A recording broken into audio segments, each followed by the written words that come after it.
Everyone, আশা করি আপনারা সবাই অনেক ভালো আছেন। আমিও মোটামুটি ভালো আছি। 4 দিনের ছুটি নিয়ে চলে আসছি নিজ বাড়িতে গ্রামে। এই 4 দিন মায়ের কাছে থাকবো। আর 4 দিনে 4 যুগের সমান কাজ করেছি। এতটা কাজ করেছি, কি করলাম তো আজকে এই ভিডিওতে আপনাদেরকে একটু দেখাই। চলুন তাহলে দেখেছি। মাকে যদি ভালোবেসে থাকেন, আপনাদের কাছে অনুরোধ থাকবে সম্পূর্ণ ভিডিওটি দেখবেন। মায়ের প্রতি শ্রদ্ধা রেখে আজকের এই ভিডিও আপনাদের নিবেদিত করছি। আজকে আমার বাড়ির প্রথম দিন ভোরবেলায়, ভোর 6টা বাজে উঠে আমরা নেমে গেছি নিজ বাড়িতে। ছোটোখাটো একটা জায়গা আছে মাছ ধরার, সেটা ধরতে নেমে গেছি।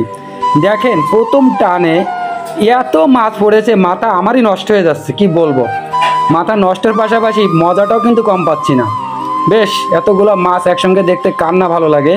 তো এইভাবেই আমরা নিজ বাড়ির মাছ ধরছি আর আনন্দ করছি। দেখেন আপনাদের কতটুকু আনন্দ লাগছে জানি না, যদি আনন্দ লেগে থাকে তাহলে কমেন্টে জানাবেন। তো এখন মাছ ধরা শেষে চলে আসছি বাড়িতে। এই যে দেখতে পাচ্ছেন, এটাকে কি বলে? আরে বুঝতে পারছেন তো? আচ্ছা সমস্যা নেই, আমি বলে দিচ্ছি। দেখেন, ওই যে বলছিলাম মায়ের জন্য 4 দিনে কাজ করব। আমি বাড়িতে মায়ের জন্য একটা স্যানিটারি অর্থাৎ বাথরুম করার চেষ্টা করছি। তো শহরে বাড়ির মতন তো গ্রামে ওরকম করে পয় নিষ্কাশনের ব্যবস্থা থাকে না। তাহলে কি করতে হবে?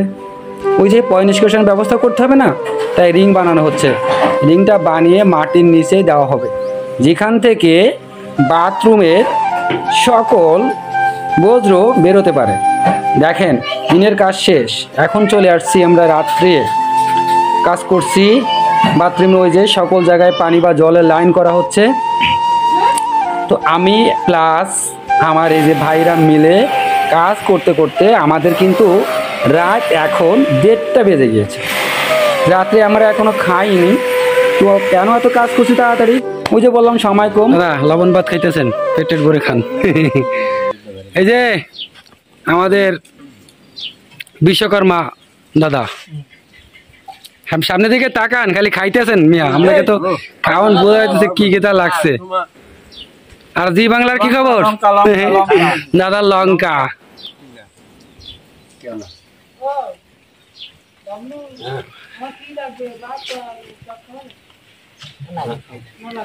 আর পরিবেশনায় কেডা আছে? গ্রামের বট গাছ। হ্যাঁ, আর মায়ের চা সব থেকে শীতল হয়। সারা জীবন তাদের বয়স 80 তো যেমন, 16 তো তেমন। কাদের জন্য? শুধু তার সন্তানদের মুখে হাসি ফোটাবার জন্য। আমরা মায়ের জন্য আরেকটু রান্নাঘরের যে ব্যবস্থাটা সেটা করতেছি। দেখেন ওই যে বাড়িতে তো আসলে মা এখন বয়স হয়ে গেছে, পুকুরে নেমে থালা বাটি ধোয়া বা অন্য কাজ করা মায়ের জন্য অনেকটাই কষ্ট হয়ে যায়। তো এই জন্য রান্নাঘরে কী করতেছি, পাকা করা হয়েছে হালকা একটু। এইখানে আমাদের গ্যাসের চুলা বসানো হবে, এইটা জায়গা দেখালাম। আর এই যে নিচের দিকে আপনার নিচে একটা কল করা হচ্ছে যেখানে থালা বাটি ধোয়া যায়, এটা সিঙ্ক। তো এইভাবে কিন্তু মার জন্য আমরা একটার পর একটা কাজ চেষ্টা করতেছি, একটু করে হলেও মাকে সুবিধা দেওয়ার জন্য। আর এদিকে আরেকটা কাজ চলমান, আপনারা দেখছেন। এই যেটা বলছিলাম বাথরুমের ব্যাপারটা, তো দাদারা কিন্তু নিরলস পরিশ্রম করে যাচ্ছে, একবার এদিক একবার ওদিক। তারাও চাচ্ছে যে দ্রুততার সাথে যেন কাজটা করতে পারে। কারণ আমার হাতে যেহেতু একটু সময় কম, আসলে কি বলবো, রাত দিন জড়িয়ে পরিশ্রম করে যাচ্ছি আমরা। রাত্রে 12টা অবধি, 1টা অবধি, 2টা অবধি পর্যন্ত কাজ করছি। তো দাদারাও কিন্তু খুব ভালো কাজ করেছেন আমার সঙ্গে, তারাও কখনো একটু ঢিলামি করেনি। তো ওই যে এখন রান্নাঘরে ঢালাই দেওয়া হবে, এই জন্য কী হচ্ছে, এই একটু পলিথিন বিছিয়ে দেওয়া হচ্ছে। শহরে বাড়ি তো জিনিসপত্র আসলে একটার পর একটা গুছিয়ে, মানে গ্রামের বাড়ি শহরের বাড়ির মতো ওরকম হয় না। তো শহরে যেরকম হুটহাট করে জিনিস পাওয়া যায়, গ্রামে কিন্তু এরকম হয় না। দেখেন এটা হচ্ছে আমাদের যেটা বলছিলাম মায়ের বাথরুম।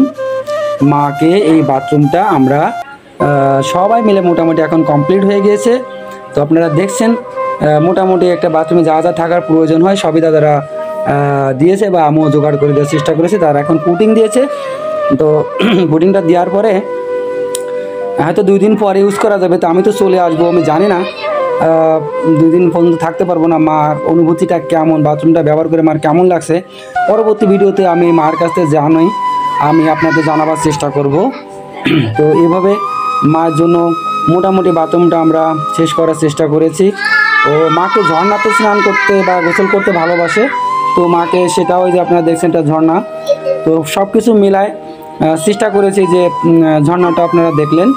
মোটামুটি মায়ের জন্য যতটুকু করা যায়, আসলে বাবা মার ঋণ তো কখনো শোধ করা যায় না, তারপরেও যার যার জায়গা থেকে যদি আমরা একটু পারি, যতটুকু যে সম্ভব হয়, যার যেমন সামর্থ্য সেভাবে যদি আমরা তাদের পাশে দাঁড়াই, তারাও কিন্তু খুশি হয় অনেক।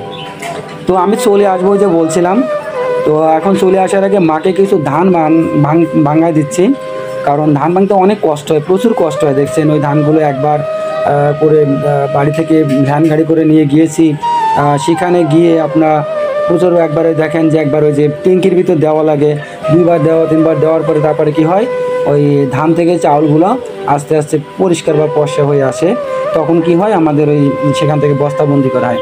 তো দাদা চেক করছে যে আসলে ঠিকঠাক মতন আছে কি না। তো এইভাবে কিন্তু মানে 4 দিনে ঝড়ের মতন একবার ঘূর্ণিঝড়, সিডর, আইলা সব কিছুকে হার মানাবে যে হারে আমি কাজ করেছি, সবার ভালোবাসা নিয়ে, মায়ের আশীর্বাদে, মায়ের দোয়াতে একটা মানুষ যে আসলে কত কিছু করতে পারে, তাদের আশীর্বাদ দোয়া সঙ্গে থাকলে তার কোনো আসলে বলার কিছু প্রয়োজনই পড়ে না। তো এটাই ছিল আজকে মায়ের ভালোবাসা আমার। তো এইরকম গ্রামের যে পরিবেশে যতটুকু কাজ করেছি আপনাদের জানি না কেমন লেগেছে। যদি ভালো লেগে থাকে তাহলে তো অবশ্যই কমেন্ট করবেন, খারাপ লাগলেও করবেন। ভুলভ্রান্তি যদি হয়, প্রত্যেকটা মানুষেরই কথা বা কাজের মধ্যে ভুলভ্রান্তি হতেই পারে। তো সবাই ভালো থাকুন আর দেখতে থাকুন, চলে আসবো আবার এরকম কোনো একটা অভিনব ভিডিও নিয়ে আপনাদের সাথে। সেই সময় পর্যন্ত সবাই অনেক ভালো থাকুন, সুস্থ থাকুন।